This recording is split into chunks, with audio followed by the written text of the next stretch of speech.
In the year 1202, Leonardo of Pisa, better known as Fibonacci, uncovered a link for merging the study of mathematics, nature, and art. Not only did Fibonacci introduce the Christian world to the Hindu-Arabic numerals we use today, but he also posed a seemingly innocuous problem about bunny rabbits. Fibonacci wanted to know how many rabbits would be produced in a year, beginning with a single pair.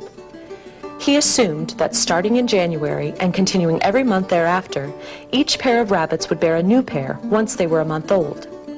As he worked towards a solution, he noticed a pattern emerging. The number of rabbit couples increased in a certain sequence each month: 1, 2, 3, 5, 8, 13, 21, and so on. Each number in this series equals the sum of the two previous numbers. 3 plus 5 equals 8, 5 plus 8 equals 13, and so on. These numbers, growing to infinity, are known as the Fibonacci series. This may appear to be of little consequence, but these numbers would become the key to unlocking more mysteries than a plague of bunnies.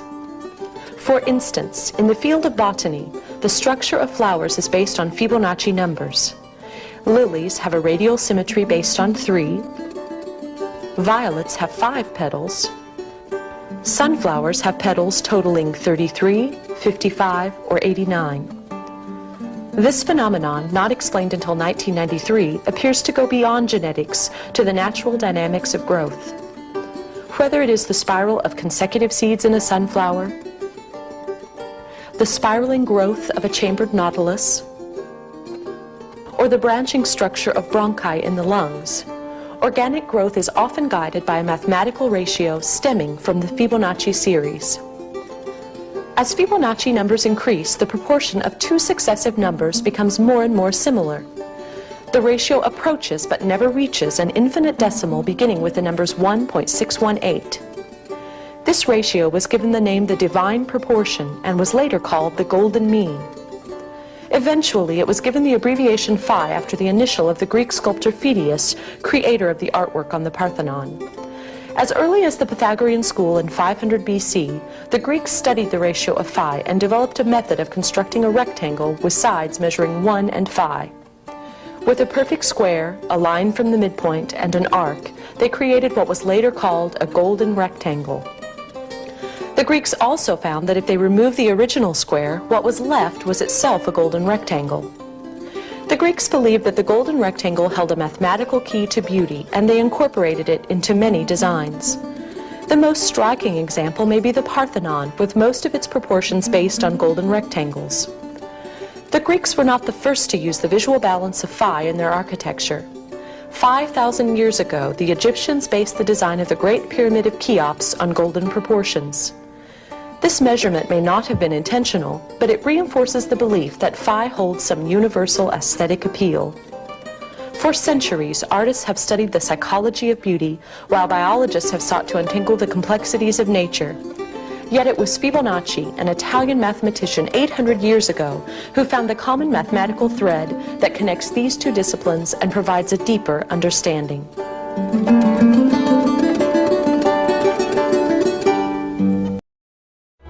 Individuality, the trademark of any artist, designer, or architect. Each desires a uniqueness to their creation, a quality that separates it from any other. Man naturally has this individuality, his fingerprint. There are 6.5 billion people on the face of the earth, and no two fingerprints are the same. Everything we touch or make contact with is branded with a small expressed image revealing to all who see it who was there.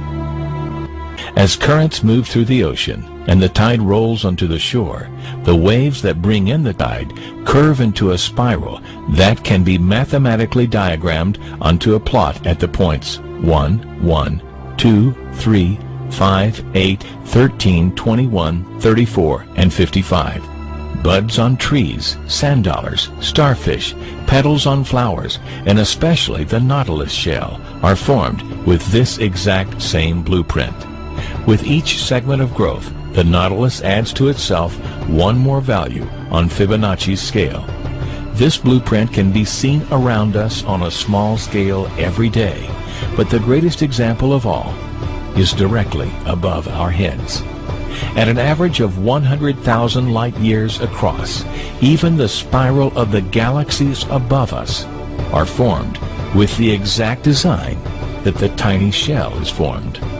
This sequence, or blueprint, appears to be the trademark of a designer, a proof of a creator, something left behind indicating the one who was there, a fingerprint.